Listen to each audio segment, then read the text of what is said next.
dia a todos, bom dia a todas. Sejam muito bem-vindos e bem-vindas a mais um ICL Mercado Investimentos. Hoje, quarta-feira, dia aí da gente passar nos principais assuntos que saíram hoje. A gente tem novidades aí em relação ao preço da cesta básica. Vamos falar também dos resultados consolidados ali, consolidados fiscais, né? Então, a gente tem aí também divulgações vindas do Banco Central, mas sem deixar de passar naqueles assuntos também de Ásia. Temos novidades por lá envolvendo as incorporadoras chinesas e também da abertura do mercado. Mas antes de tudo isso, André, como você está nessa quarta? Tudo bem? Bom dia, Débora. Bom dia a todos os nossos telespectadores. A gente tem muito assunto brasileiro hoje para falar. Saíram dados fiscais, saíram dados do comércio, saíram dados também da cesta básica. Vamos falar um pouco da reforma tributária e todo esse imbróglio que está acontecendo. Mas, como sempre, né, vamos começar esse nosso giro aí pela Ásia para ver o que está acontecendo nos mercados. Temos a notícia aqui no nosso site aqui para vocês verem. Logo o giro aqui, a notícia certinha, a notícia mais detalhada com tudo que aconteceu ontem, hoje, o que esperar do mercado aí para o nosso dia. Mas temos aqui sempre a Débora, né, para dar aquele detalhamento que só ela consegue dar, né? Então, como que acordou nosso mundão hoje? Como estão os mercados asiáticos, Débora? Olha, os mercados asiáticos hoje ficaram mistos, André. Então, eles não foram na mesma direção. Quando a gente fala que eles fecharam mistos, é porque alguns ficaram no positivo e outros fecharam no negativo. Mas hoje foi um dia ali bem morno para o mercado asiático. Apesar da gente ter tido ali um dia positivo em Nova York ontem, porque as treasuries voltaram a recuar, a gente teve alguns pronunciamentos de dirigentes do Fed, mas nada ali que sinalizasse para muita certeza ou para algum posicionamento do mercado em relação às treasuries. Ontem a gente teve esse recuo dos rendimentos das treasuries. Junto a isso, aí pensando em Brasil, a gente também teve recuo dos juros futuros. Isso porque a gente teve ali um avanço da reforma tributária, o mercado também ficou contente porque voltaram a falar ali no déficit zero em 2024, isso agradou o mercado. Então, ontem um dia bem positivo, sobretudo para o nosso setor doméstico aqui no Brasil. Então, aquelas ações mais ligadas a juros, mais sensíveis a essas movimentações de juros. Então, ontem um dia mais positivo, né? Inclusive puxado aí por essa queda dos rendimentos das treasuries. Isso também impactou bastante aqui o nosso mercado brasileiro. Quem ficou ali mais no terreno negativo ontem, mas hoje já reverte a direção, foi a Vale. Depois que saíram aqueles dados de balança comercial da China, que as exportações decepcionaram, por mais que as importações não tenham decepcionado, as exportações decepcionaram, e isso levou o minério de ferro ali para o terreno negativo ontem, isso puxou a Vale para baixo. Mas hoje esse cenário reverte. E aí eu vou explicar para vocês por quê, quando a gente for falar desse giro asiático. Então, hoje de manhã, as bolsas elas fecham ali sem direção na Ásia, apesar desse movimento positivo ontem em Nova York, isso não bateu ali na Ásia, não chegou até a Ásia, e a Ásia acaba operando ali mais por motivos locais, eu diria. Então, eles esperam, né? O que o continente asiático, o que os mercados asiáticos esperam? A inflação chinesa, que sai hoje à noite, então, hoje por volta das 10 da noite, 11 horas da noite, vão ser divulgados os dados de inflação ao consumidor e inflação ao produtor na China. Então, aqui a gente tem esses dados sendo divulgados por lá e o mercado ficou na espera mesmo desse direcionamento que deve vir da inflação na China. Lembrando que a China até passou por um momento ali mais deflacionário, isso acabou desanimando os mercados, mas voltou a ter inflação no mês passado. Então, os mercados asiáticos ficaram muito à espera desse dado. Então, pouco ali mexeu a bolsa na Ásia. Mas quando a gente olha vou pôr aqui na tela para vocês, para o KOSPI, né, o KOSPI é o índice sul-coreano, né, ele é negociado em Seul, a gente vê que ele novamente teve aí queda. Então, depois daquele salto que a gente viu acontecer na segunda-feira de 5,66%, depois que entrou em vigor aí a proibição, né, das vendas da descoberta na Coreia do Sul, o KOSPI voltou a recuar. Então, a gente teve recuo ontem e hoje ele liderou a queda novamente, caindo aí, como vocês estão vendo, 0,91%. Foi o índice que mais caiu na Ásia, justamente porque ele está passando por esse movimento de correções depois da alta muito expressiva que o índice teve na segunda-feira. Então, um movimento até esperado, né, ele subiu muito e a gente vê aí o KOSPI negativo de novo hoje. Quem se descolou ali, quem puxou esse movimento misto foi o Shenzhen, que é um índice menos abrangente da China. Ele acabou ficando ali positivo hoje, mas o movimento da Ásia foi bastante morno num geral. E a gente tem uma outra notícia lá da Ásia, essa que saiu agora de manhã, na verdade foi até uma publicação pela Reuters, que é quase um rumor, tá? Nada confirmado, que poderia ter uma empresa que é uma grande holding lá na China, é uma empresa ligada às seguradoras também, que ela chama Ping An, e parece que o governo chinês pediu para que essa Ping An tomasse o controle da Country Garden. A Country Garden, para quem não assistiu, não lembra, é uma grande incorporadora chinesa, né? Ela trabalha ali no setor imobiliário e ela está com muita dificuldade em honrar seus compromissos, ela está liberando inadimplência, ela está tendo muita dificuldade financeira e aí parece que o governo chinês pediu para essa Ping An, né, que é essa grande holding lá na China, tomar o controle da Country Garden para tentar trazer alguma segurança para a empresa. Por outro lado, ainda por mais que essa notícia tenha sido veiculada na Reuters hoje de manhã, por outro lado, a Ping An negou todos esses boatos, disse que isso não aconteceu, mas o rumor já foi suficiente para levar o minério de ferro subir de novo em Dalian, na China, e isso vai impactar aqui a nossa abertura hoje, mas é assunto para mais tarde. Então, o giro aí da Ásia hoje foi justamente esse, um dia mais morno e boatos aí envolvendo a Country Garden que deram uma puxada no setor imobiliário e no minério de ferro, que ontem sofreu bastante. Perfeito, Débora. Vamos para o Brasilzão, então, porque tivemos notícias importantes saindo do varejo brasileiro. Teve a pesquisa mensal do comércio que está mostrando aqui o mês de setembro. A gente falou, inclusive, ontem, né, do PMI, né? Então, eu estava se esperando um ritmo de atividade fraco aqui no Brasil. Sai amanhã a pesquisa de serviços, então talvez ainda tenhamos uma queda do setor de serviços, mesmo com uma alta do comércio, mas o comércio reagiu bem. Você teve um crescimento de 0,6% em setembro, a gente veio de uma baixa de 0,1%. No último mês, né? Então em agosto a gente teve uma baixa depois de um mês de julho bem aquecido, e o que puxou esse comportamento do varejo brasileiro foi o setor de supermercados e hipermercados. A gente colocou aqui um gráfico, montamos aqui para vocês verem como que foi a situação do varejo aqui no geral, né? Você teve que o aumento geral foi de 0,6%, só que a boa parte desses setores acabou tendo queda, então foi uma alta muito concentrada. A gente tem que o setor de combustíveis, ou seja, o que as pessoas estão gastando nos postos de gasolina, teve uma queda de 1,7% em relação ao mês anterior. A compra de tecidos e vestuários também teve uma queda de 1,1%. Veículos e autopeças também caiu 0,9% e o material de construção caiu 2%. Ah, mas então você teve uma queda na maior parte dos setores. Sim, mas o peso que você tem do setor de hipermercados e supermercados é muito grande. Então, o brasileiro realmente gasta uma boa parte da sua renda e o comércio está muito atrelado e muito ligado, né? O peso desse setor é muito grande para o setor comercial como um todo. E esse setor subiu 1,6%. Além disso, o setor de móveis eletrodomésticos, que é um consumo bem mais caro, é um consumo que geralmente se parcela muitas vezes. Alô aí, pessoal aí da Febraban e Bob Fields III aí que está querendo acabar com o parcelado em muitas vezes aí no cartão. Olha a importância que você tem em relação a isso, né? Então você teve esses dois setores puxando, né? Então até uma qualidade melhor das compras no comércio, porque o brasileiro conseguiu comprar mais produtos alimentícios, isso é muito bom, né? Porque gastos com supermercados e supermercados são gastos essenciais, mas um aumento desse significa que ele teve uma renda a mais para gastar e ele pôde comprar uma geladeira, uma televisão, trocar um móvel aí durante esse mês. Então essa pelo menos é uma boa notícia aí do setor, mesmo com pessimismo, né? A gente estava vendo como que estava pessimista o setor comercial e além de tudo a gente está se aproximando agora nos 3 meses finais de ano, né? Então, vão começar a sair a partir do próximo mês as pesquisas mostrando outubro, novembro e dezembro, último trimestre. Existe uma tendência natural de crescimento do comércio e serviços. O comércio, principalmente, que tem as festas de fim de ano. Então, amigo secreto, presente para a família, presente para o filho, Natal, Ano Novo. Então, você tem todas essas festas que aquecem bastante o comércio.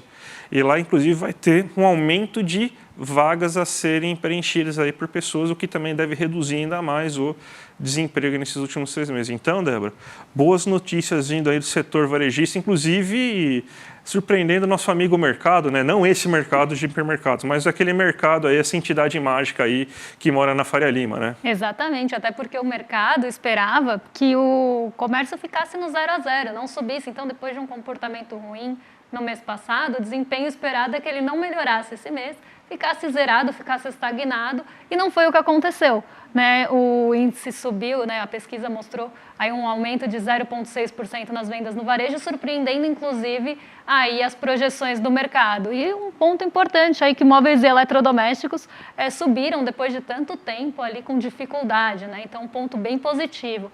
Mas falando aí em supermercado, hipermercado, falando em também boa notícia, também saíram os dados aí da cesta básica, que mostram que o preço, né, caiu novamente nas principais capitais, em 12 das capitais, né, André? Exatamente, temos aqui a notícia para vocês verem, a notícia está completinha aí, vocês vão observar lá no nosso site aí um levantamento geral para vocês entenderem melhor o que eu estou falando, né? Cadê a notícia?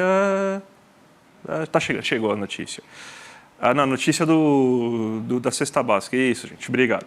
Então, você tem, então, que a cesta básica caiu, né, o dado do DIEESE, né, que é um instituto de pesquisa aqui de São Paulo, que faz a medição aí nas 17 principais capitais brasileiras, e ele mostrou que dessas 17, 12 apresentaram queda do seu preço.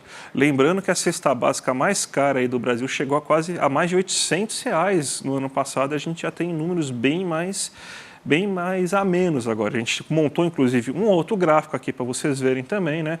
Mostrando aí, agora, para quem estiver vendo aqui, para ver aí, vamos achar a sua cidade ou a capital onde você mora aqui, para você ver quanto que está o preço da cesta básica, né? Porto Alegre continua sendo a cesta básica com o maior preço, né?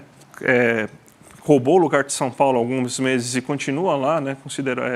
No primeiro lugar, custando R$739, mas ela teve uma queda de 0,34% nesse mês. Florianópolis também teve queda de 1,19%, agora está custando R$738.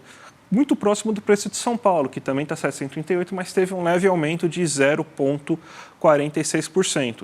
A gente tem, por exemplo, nos valores mais baixos aqui para vocês verem, basicamente cidades do Nordeste, com Natal, Salvador, Recife, João Pessoa e Aracaju, liderando o ranking das cestas básicas mais baratas. E em todos esses casos a gente teve queda, 2,82% em Natal, 1,39% em Salvador, 2,3% em Recife, 1,37% em João Pessoa e 1,95% em Aracaju. Então, você teve quedas consideráveis do preço da cesta básica. O preço da cesta básica está cada vez menor. Você pensar que a mais alta estava em 808, 810, que era de São Paulo, e hoje ela já está em 340, 740, desculpa, né? Não sei porque eu estou com 300 na cabeça. Se estava em 800 e hoje está em 740, basicamente, né? Uma queda de mais de R$60 do custo da cesta básica aí, em um período curto de tempo. E vamos ver se ela continua caindo, né? A tendência desse ano é uma queda do preço dos alimentos. A gente está vendo, mês após mês, o preço dos alimentos caindo. Isso está aumentando o poder de compra das pessoas, né? E espero que com isso aquela sensação de preço alto, de insatisfação com a inflação também diminua, né, Débora? Exatamente. E aí quando a gente vê, né, São Paulo parece estar querendo voltar ali para os primeiros lugares, né? Está em terceiro lugar agora, mas parece que está querendo voltar aí porque teve um aumento esse mês, mas vem aí reduzindo bastante. Inclusive a gente sempre falava aqui como a cesta básica comprometia a renda do trabalhador, porque ela estava em um patamar muito alto, comprometendo ali uma porcentagem grande da renda do trabalhador ali com alimentos, né, e com cesta básica. Então isso estava tirando, né, a possibilidade desse trabalhador usar sua renda em outras coisas, como por exemplo pensar ali num possível lazer ou algo assim. Então a gente estava com um comprometimento muito grande da renda, e o André até falou agora quando a gente estava falando da pesquisa mensal do comércio, que as vendas no varejo ali estavam com uma dificuldade, porque os móveis e eletrodomésticos precisam ser parcelados, mas não é tão distante da gente, e ainda é uma realidade que muitas pessoas parcelavam as suas compras de supermercado, né? Inclusive, eu lembro uma vez que eu fui fazer até uma compra grande no mercado e perguntaram se eu queria parcelar, e até aquilo me causou uma estranheza, assim, né? Era uma compra de mês. E aí eu pensei, nossa, estamos nesse ponto de ter que parcelar, né? Ou até nos endividarmos aqui no Brasil para poder comprar itens básicos, né? Então, quando a gente estava com esse comprometimento muito grande de renda, isso estava acontecendo até com maior frequência. E a gente via, né, até quando a gente olhava dados de inadimplência e tudo mais, que muitas contas básicas e até compras de supermercado entravam nesse bolo, né? Então, é muito boa essa notícia de que a cesta básica está caindo, né? E também essa inflação de alimentos aí reduzindo, né? Inclusive apresentando deflação em alguns pontos. Então, uma notícia muito boa aí para o trabalhador. E hoje saiu uma notícia também, né, André, de que o mercado fica bem de olho, né, que são estatísticas fiscais. A gente sabe que o mercado tem uma natureza bem fiscalista, eles gostam de olhar para esse lado fiscal, inclusive para pressionar mesmo em algumas formas de ser ouvido, de posicionamento.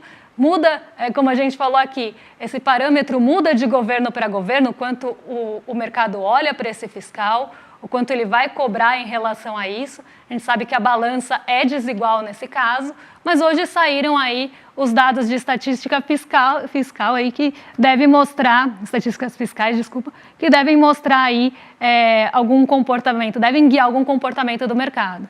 O nosso amigo risco fiscal, o primo do fantasma do comunismo, ele aparece hoje, né, sempre que tem isso, né, e o que você tem é que não mudou muita coisa em relação aos dados fiscais, não tem muita mudança, né? A dívida pública bruta ficou estável, a dívida líquida também ficou estável, nenhuma mudança. A gente teve uma queda, inclusive, no déficit primário mensal, ou seja, a gente está com déficits menores mês após mês. O governo está se esforçando, a contragosto na minha visão, né? Eu não gosto disso, né? Mas ele está se esforçando para conseguir reduzir esse déficit, mas o que aconteceu esse mês é que depois de uma certa queda no resultado primário, ou seja, no déficit primário fiscal, que saiu de 0,77% do PIB para 0,7% do PIB, você voltou a ter um aumento no déficit fiscal acumulado em 12 meses, que ele chega agora a 101,8 bilhões, respondendo a 0,97% do PIB. Lembrando que a meta é de 0,5% e tem aquela banda que pode ser até 0,75% do PIB o déficit. Não deve ser difícil acontecer, mas daí você fala, o governo está gastando muito, né? Não, até a gente mostrou que existe uma redução, inclusive, do déficit primário mensal. Então, você saindo de déficits primários mensais de 36 bilhões nos últimos meses para agora até 18 bilhões. Mas por que está acontecendo isso? É só a gente ver esse gráfico aqui que está fazendo essa curvinha. Olha só o que acontece. A gente tem o pico, esse superávit fiscal, acontece justamente em julho, que você começa a ter 2,44% de superávit fiscal naquele momento. O que começou a acontecer a partir de julho, Débora? Você lembra o que aconteceu no passado? Olha, vamos lembrar? Privatização? Distribuição ali de dividendos da Petrobras acima do lucro? Também, né? E você teve eleição, não é? Também. Pré-eleição. Pré-eleição, né?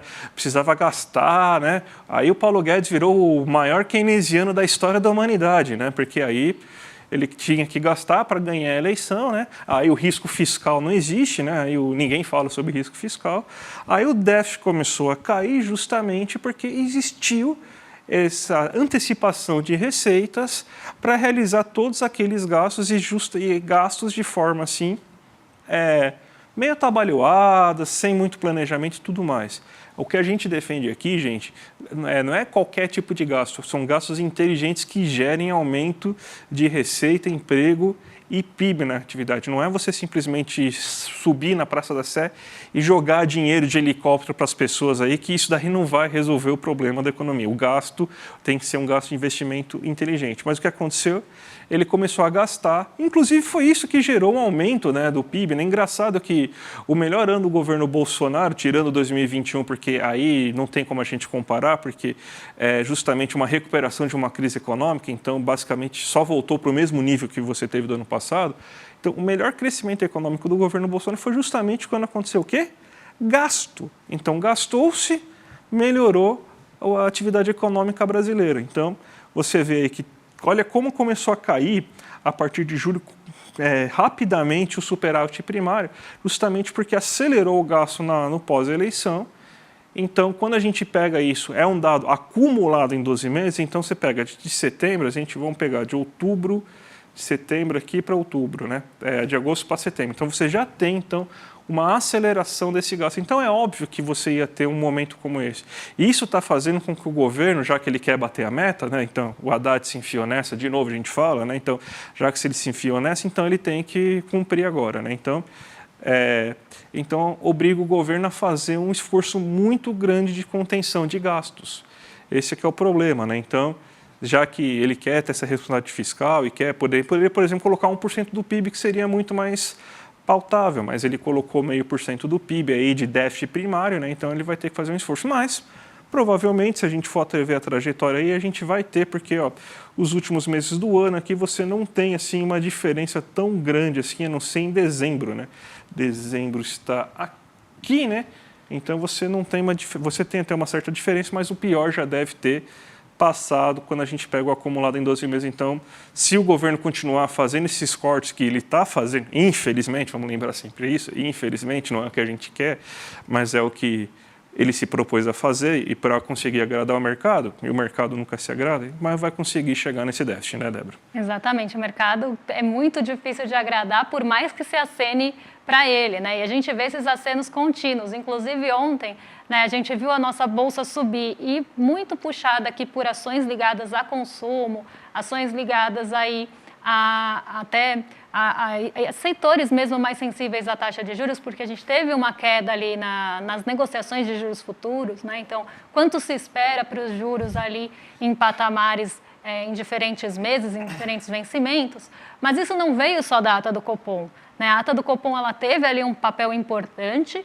nesse impulso, mas veio justamente da aprovação ali da reforma tributária na CCJ do Senado, e que teve uma manutenção na LDO, que é aquela lei de diretrizes orçamentárias, do déficit, justamente o déficit zero para 2024. Isso animou o mercado, né? Eles tiveram uma injeção de ânimo. Então, voltou ali a se reforçar o ponto do déficit zero, que teve bastante discussão aí nas últimas semanas, e aí o mercado ficou felizinho e voltou ali para patamares de alta, dando aí sequência, quinta alta consecutiva da nossa bolsa, puxada justamente por esse setor doméstico, de expectativas do mercado que ficaram felizes aí com essa aprovação, André. O mercado gosta, né? Tudo que o mercado gosta geralmente não é muito bom para nós, né? Só a gente vê aí casos da ANEEL, Sabesp e tudo mais, aí que o mercado adora privatização e a gente ficou sem luz aí 4 dias, né? Vamos falar de uma outra coisa que o mercado gosta muito, está muito preocupado, inclusive, que é a tal da reforma tributária que vai ser provavelmente hoje votada no Congresso, né?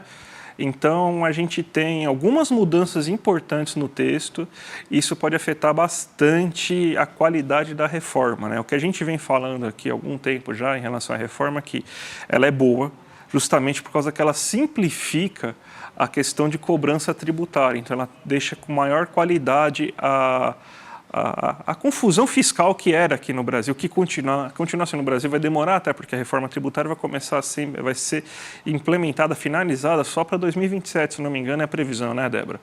Então, mas o grande problema é que, assim, a alíquota que vai ser cobrada para você manter, então, não é aumento de imposto isso, tá, gente? É porque você vai ter a mesma quantidade de impostos que se cobra antes, vai continuar sendo cobrada agora. O que vai mudar é simplesmente a alíquota. Então, a alíquota vai ser justamente para que não tenha, então, nenhuma mudança. Então, se a gente paga, por exemplo, no agregado, vamos chutar, sei lá, 32% do PIB em imposto, vai continuar sendo 32% do PIB em imposto. Por isso que o IVA, né, que é o Imposto sobre Valor Agregado, vai ser para manter isso. Só que o problema é que, cada vez que você tem um setor que ganha um incentivo, você vai ter que ter uma contrapartida para manter a mesma quantidade aí de impostos, de tributos. E está uma verdadeira farra lá, né?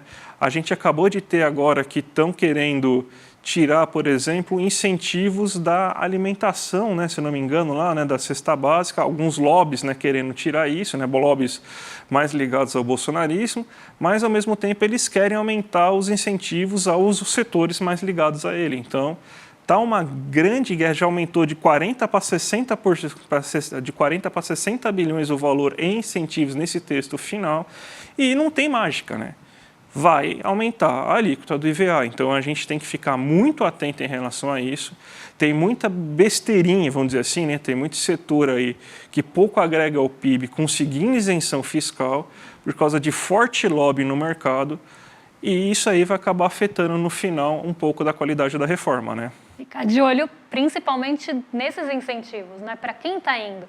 Acho que esse é o principal ponto, né? Que o André até passou.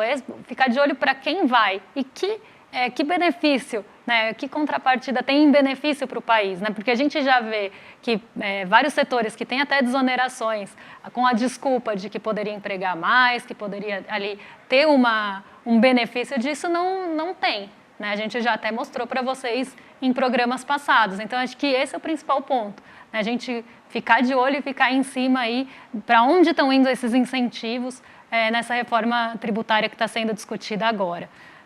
Então, você estava vendo aqui que parece que o setor bolsonarista quis tirar alguns incentivos da questão da saúde e educação, né? Mas você vê aqui, tem incentivos para combustíveis, incentivos para setores financeiros, obviamente que ia ter incentivos para setores financeiros, né? Hotelarias, aviação regional. Nossa, aviação regional realmente é um setor que emprega muito, né? Todo mundo, tirando a tia Leila, né? Mas eu acho que pouca gente anda de avião particular aqui, mas vai ter incentivo fiscal, tá, gente? Saneamento ótimo, que tem incentivo, transporte coletivo também, né? Então, tem algumas coisas aqui que realmente aqui estão bem fora aqui da nossa realidade. Aqui é complicado isso, Débora. Tem muito setor aí setor da aviação, esse aí da aviação comercial, da aviação regional aqui me pegou de surpresa, né? Esse setor que emprega tanta gente aí, que tanta gente usa, né? Mas deve favorecer quem, né? A tia Leila. Você já sabe, a tia Leila que vai ser favorecida. Já ganha pouco ali com os seus créditos, extorquindo pessoas. Enfim, brincadeira, gente, mas créditos aí muito abusivos.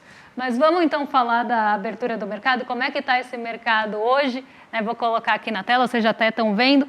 Lembrando, gente, toda vez eu falo aqui que a Nasdaq e o EWZ, também negociado em Nova York, ainda não estão com os dados atualizados, porque a gente tem um delay em relação à abertura do mercado, e a abertura do mercado lá em Nova York está acontecendo mais tarde, porque a gente tem uma mudança de horário ali do horário de verão, isso acaba tendo uma diferença aí de fuso com a gente, então por isso que a gente não tem os dados atualizados ainda de Nasdaq e EWZ, eles vão ser atualizados daqui a pouquinho, porque tem um delay aí de mais ou menos alguns minutos para que essa informação apareça para vocês. Tá? Então, as bolsas estão abrindo mais tarde e fechando mais tarde. Inclusive, isso mudou o nosso horário de negociação aqui, e agora está estendido até às 6 da tarde.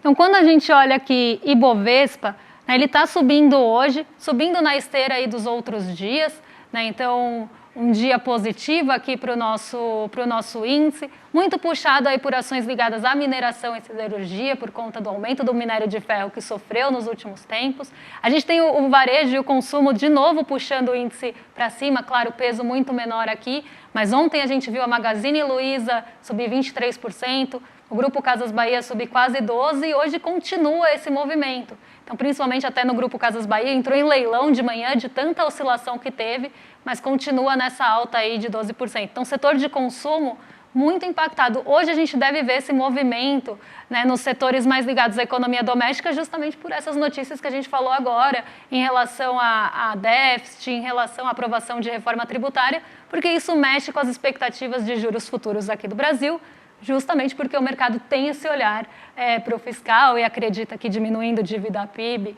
né, vai reduzir, não precisa de juros tão altos. Essa é a visão do mercado, tá?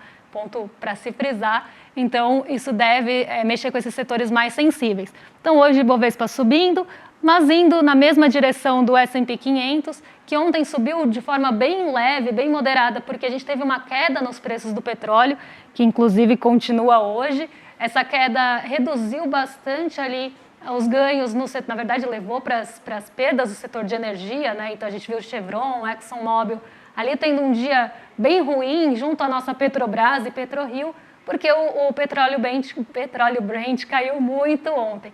E hoje continua caindo, então um desafio aí para o setor de energia, para o setor de petróleo, mas S&P com alta de 0,23. Ontem quem limitou os ganhos do S&P foi justamente esse setor de energia. A Nasdaq, por outro lado, foi aí a bolsa que mais se destacou em Nova York, justamente por sua sensibilidade a juros também. Tá? O setor de tecnologia é bem sensível a juros e por lá as treasuries recuaram.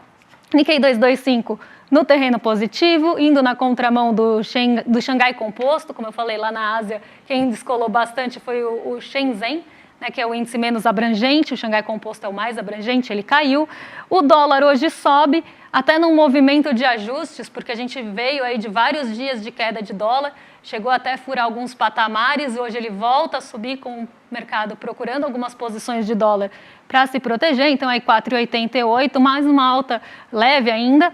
DXY indo na mesma direção, 105 pontos, aí lembrando que o índice DXY mostra a relação do dólar frente a seus pares, e tem um ponto bem importante aqui que a gente tem que falar. Hoje o Jerome Powell vai falar em um evento, numa abertura, e a gente tem a continuidade do pronunciamento dos dirigentes do Fed.